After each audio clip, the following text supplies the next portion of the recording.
김영배입니다. 우리 대통령께서 영혼을 갈아 넣었다라는 말씀을 하실 때 저도 울컥했는데요. 아마 우리 국민들께서도 굉장히 짠했을 것이다 생각이 됩니다. 대통령께서 몸이 좀 감기가 드셨다고 할 정도로 지금 아마 진짜 혼신을 다하신 것 같은데요. 너무 고생 많으셨습니다. 앞으로 후속 조치 함께 잘해 나갔으면 좋겠습니다. 우선 실장님 그 MOU 시점이 지금 언제쯤으로 예상하십니까? 지금 계속 늦어지고 있는데요. 사실은 시점은 의원님들 아시겠습니다만 상대국이 있는 문제라서 저희가 일방적으로 시점을 가름하기는 쉽지 않습니다. 그리고 이번에 관세 협상이나 특히 외교 안보와 관련된 것들이 굉장히 다부처 사안입니다. 미국의 경우에 국방부도 있겠습니다만 에너지부도 있고요. 안보의 경우에는. 그러니까 지금 이제 마지막 쟁점이 에너지부 관할 영역에서 이제 원자력 부분에 이제 조금 남아 있다 이런 게 맞습니까? 아닙니다. 제가 그걸 사실을 확인하기보다도 왜냐하면 이게 상대 미국 상황에 대한 평가이기 때문에 이 자리에서 말씀드리는 게 매우 조심스럽다는 걸 전제하고 말씀드리면 미국 안에도 여러 부처가 이 문제에 대해서 다부처 사안으로 논의하고 있기 때문에 그 사안에 대해서 저희가 일방적으로 예단해서 언제까지 된다라고 말씀드리기는 쉽지 않고 다만 대략 팩트시트 같은 경우에 이번 주를 저희들 볼 때는 넘기지 않을 거다. 그 정도로 완만한 협의가 네. 되어 있다는 보고를 드립니다. 가능하면 빨리 되면 좋겠다는 국민적 바람이 있습니다. 그러면 이게 이제 헌법 60조상 비준 대상 아니냐 이렇게 주장하시는 분들인데 거기에 대해서는 어떻게 생각하세요? 저희가 이 사항에 대해서 비준을 할 것인지 법률로서 할 것인지 이런 것들에 대한 논의들은 차제해야 하더라도 어쨌든 국회에 보고하고 모든 내용이 투명하게 국회의 내용이 보고되어서 여러 의원님들께서 의견을 모아주시는 과정은 반드시 필요하다 이렇게 생각합니다. 저는 개인적으로 이게 헌법 60조에 보면 조약이나 법률을 비준하도록 되어 있거든요. 그래서 이건 조약은 아니고 정부가 이행하면 되기 때문에 특별법으로 뒷받침하면 되지 않을까라고 생각을 하고 있습니다. 동의하십니까? 국회가 결정해 주시면 따르겠습니다. 예, 같이 논의해 보시죠. 자, 이제 내란과 관련해서 하나 중요한 게 제가 발견한 게 있어서 말씀을 좀 드리려고 합니다. 윤석열 대통령은 재판에 나와가지고 계속 계엄을 한 게 경고성으로 했을 뿐이다. 그리고 국회가 해제하고 나서는 자기는 아무것도 안 했다. 이렇게 주장을 반복적으로 하고 있습니다. 그런데 지금 놀랍게도 말입니다. 11개월 이상 숨겨온 건데요. 외교부 장관 이름으로 주미대사한테 공문을 보내가지고 미국 백악관하고 트럼프 당선자 측에다가 아래의 내용을 설명해 달라라고 하면서 설명의 요지를 2장짜리를 보냈다고 하는 제보를 제가 받고 확인해 보니까 사실 같아요. 보고받으셨습니까? 네. 이게 지금요. 제가 자료 요구를 했었기 때문에 아마 보고를 받으셨을 수도 있을 것 같은데 제가 읽어보겠습니다. 2장이에요. 한 장은 설명 요지고요. 한 장은 트럼프 측에 대한 추가 설명 요지입니다. 앞에 발씨는 외교부 장관으로 되어 있고 수씨는 주미대사로 되어 있습니다. 그 당시 조현동 주미대사가 받은 것으로 보이는데요. 이렇게 되어 있어요. 국회는 22건의 정부 관료 탄핵 소추를 발의하고 판사를 겁박하고 검사를 탄핵하여 사법 업무를 마비시키고 등등등등 쓰고요. 밑에다가 윤 대통령은 더 이상 방치할 수 없다는 신념에 따라 헌법의 테두리 내에서 정치적 시위, 폴리티컬 데몬스트레이션 한 것이고 헌법의 규정에 따라서 비상계엄 선포 및 해제의 조치를 취했다. 윤 대통령은 평소 자유민주주의에 대한 확고한 신념과 기독교적 가치관에 따라 종북 좌파 및 반미주의에 대항하고자 하는 입장을 견지하고 있다. 이렇게 백악관에 전해달라 하고요. 트럼프 측에 대한 추가 설명 요지 이렇게 되어 있는 데는 뭐라고 되어 있냐면 신정부하고도 미국의 신정부하고도 이런 입장에 기초해서 관계를 맺어 나가겠다. 윤 대통령은 국가 운영에 관한 트럼프 당선인의 철학을 지지하는 바 자유민주주의에 대한 신념과 기독교적 가치관에 입각하여 대한민국을 운영하려 노력해 왔다. 이렇게 설명해 달라고 했습니다. 그리고 답변도 왔다고 그래요.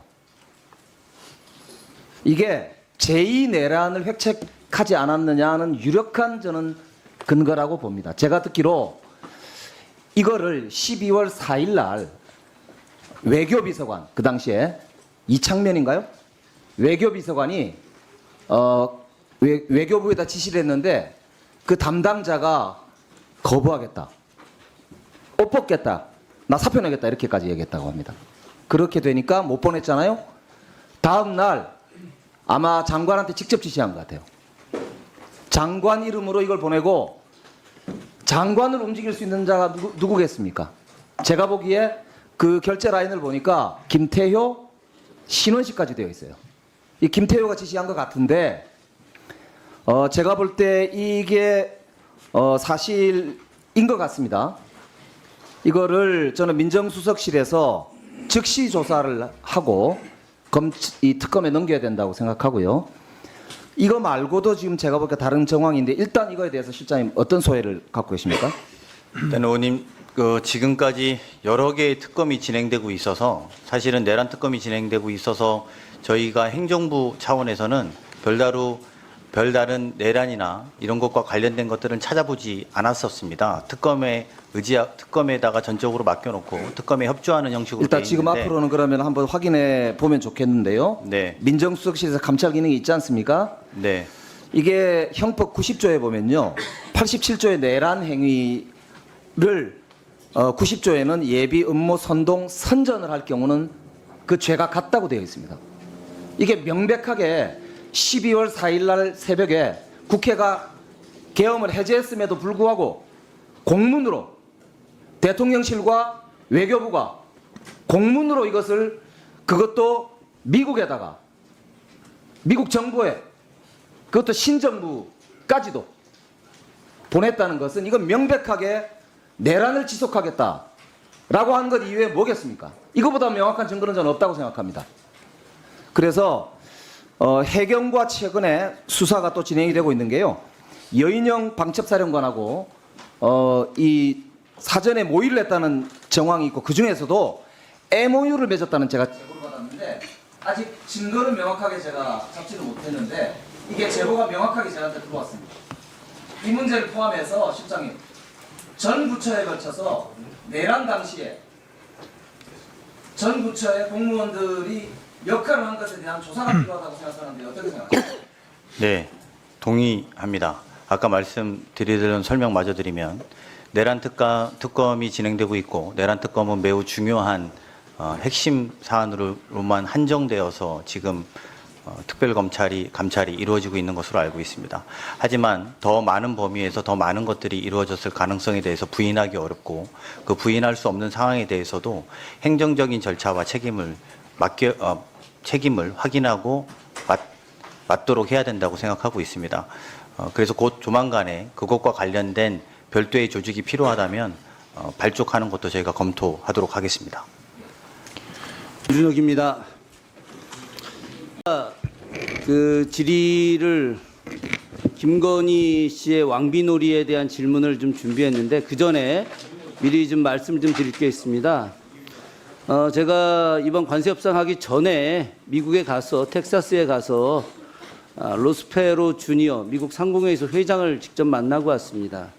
로스페로 주니어가 러트닉 상무장관을 움직일 수 있는 매우 중요한 인물이었고요. 그때 나눴던 대화는 한국의 경제력이 기업들이 미국에 와서 투자해 주기를 너무나 간절하게 희망했습니다. 그런 과정에서 3,500억 달러를 직접 투자하는 것보다 일부 투자와 그리고 기업의 투자가 바로 한미 동시 발전을 위하는데 가장 중요한 것이라고 했습니다.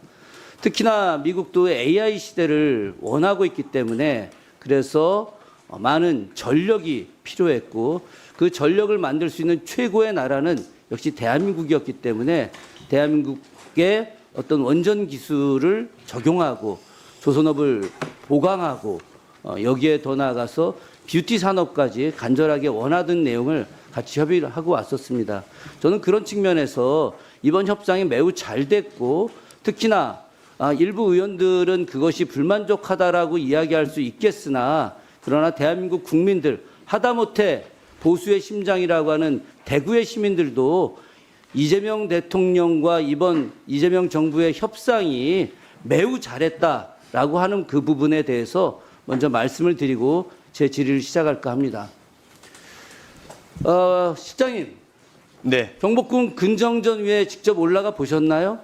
저는 못 가봤습니다. 사진 한번 보여주시겠습니까?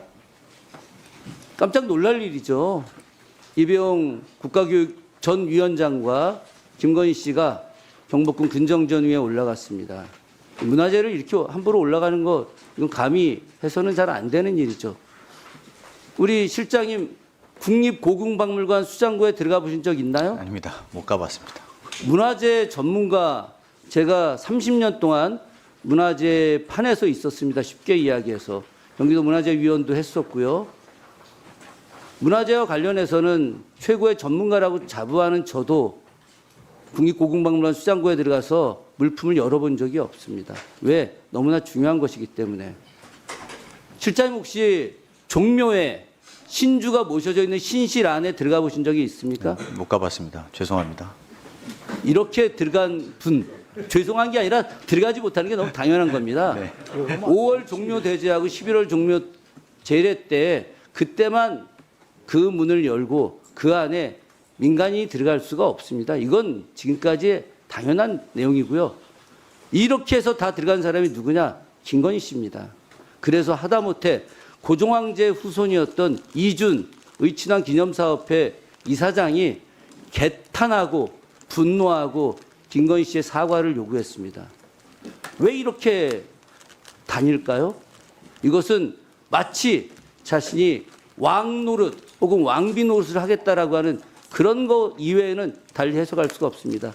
정말 놀라운 것은 며칠 전 국감 때 양문석 의원의 질의로다가 김건희 씨가 창덕궁 인정전 어좌, 경복궁 근정전 어좌 여기에 직접 올라가 앉았다는 이야기, 이게 감히 상상이나 가는 이야기입니까? 그런데 더 놀라운 이야기가 있습니다. 어떤 놀라운 이야기냐? 2013년 5월에 건청궁 3월 5일 날 경복궁 건청궁에 갔다 온 일이 있습니다. 바로 윤석열 전 대통령과 김건희 씨가 같이 갔었죠. 왕비의 침전이었던 곤룡앞에서 10분 동안 둘이 아무도 없이 배석했다는데 그와 관련된 내용은 여기서 말하지 않겠습니다. 중요한 건 뭐냐? 건청궁이 어떤 궁궐인지 잘 모르시죠? 건청궁은 궁 안의 궁이라고 하는 겁니다. 1873년에 고종이 왕이 된 지 10년 되던 해에 왕비의 궁을 위해서 따로 지은 겁니다. 세상에 전 세계 역사에서 그 궁 안에 왕비의 침전이 있긴 합니다만 왕비를 위한 궁이 또 다른 존재하는 건 없습니다. 이름도 하늘건자를 썼어요. 왕을 상징한 왕비의 공간 안에 이름을 건청궁이다라고 하는 이름을 지은 것은 있을 수 없는 일이죠. 그런데 이 건청궁에 갔다 오고 나서 지금 국가유산청에다가 특별한 걸 요청합니다. 어떤 걸 요청하느냐? 대통령실 총무행정팀에서 건청궁의 재현용품에 대해서 협조 공문을 요청합니다. 건청궁에 있었던 주요 물품들, 왕실에서 왕과 왕비가 쓰는 물품을 요구하는 거죠. 그래서 국능유적본부가 보안, 이점, 보함, 매우 중요한 함을 말하는 거죠. 이거 임금든 쓰남, 주치람 2점, 백동촛대 1점, 사방탁자 2점 등 총 5종 9점입니다. 사진 한번 보여주시죠. 여기 보시게 되면 이 주치람 안에 뭐가 들어가는 거냐? 옥새부터 시작해서 각종 중요한 물품들, 임금을 상징화하는 물품들이 들어가는 게 이 주치람입니다. 임금과 왕비만이 사용할 수 있는 백동촛대, 이런 물품들이 대통령실로 간 거예요, 관저로다가. 그런데 이 물품들이 그냥 복제품이 아니라 실제로다가 이 물품들을 다 전시할 수가 없어서, 진본을 다 전시할 수 없어서 진본과 똑같이 해서 만들어서 국민들에게 보여주기 위한 건데, 이것을 김건희 씨가 사적으로 대통령실을 갖고 갔다는 겁니다. 보고 받으셨었나요? 별도로 보고받지 않고 언론을 통해서 들은 것도 있고 이렇습니다. 네. 아니, 이와 관련된 자료 기록들이 지금 현재 대통령실에 남아있지 않습니까? 의원님, 대통령실의 자료와 관련해서 별도로 또 질의가 끝나면 말씀 올리겠습니다. 예, 저는 도저히 납득이 안 갑니다. 본인이 지금 21세기 대한민국 사회에서 왕비 노릇을 하려고 하는 건지, 경복궁, 아니 왕 노릇을 하려고 하는 건지, 인정전 어제에 들어가고 하다못해 임금이 쓰는 물품을 가져다가 관저에서 사용했다라고 하는 것, 국민들을 위해서 만든 물품들을 자기를 위해 썼다라고 하는 것, 이게 있을 수 있는 일이냐, 이와 관련해서 자세하게 조사해서 저희 의원실로 제출해 주시기 바라겠습니다. 네, 의원님 말씀대로 하겠습니다. 김건희 씨가 이렇게 국가의 수장고라든지 또는 주요 문화재에 함부로 들어가서 국민들의 영린을 건드린 사태에 대해서 발본색원하고 내용들을 다 확인해서 저희가 보고를 드리겠습니다. 다만 여기 여야 의원님들에게 말씀드리고 싶은 것은 아까 제가 인사말에서 보고 드린 것처럼 저희가 대통령실에 왔을 때 이미 많은 기록들을 삭제한 상태였다는 것입니다. 저희도 국민들에게 지난 정부의 문제점들에 대해서 또 저희 정부의 문제점에 대해서 지적받을 건 받겠지만 지난 정부의 문제점에 대해서 낱낱이 밝히고 싶은 것들이 한두 가지가 아닙니다만 그 모두를 없애버렸던 지점들에 대해서도 미리 양해 말씀을 올립니다. 네.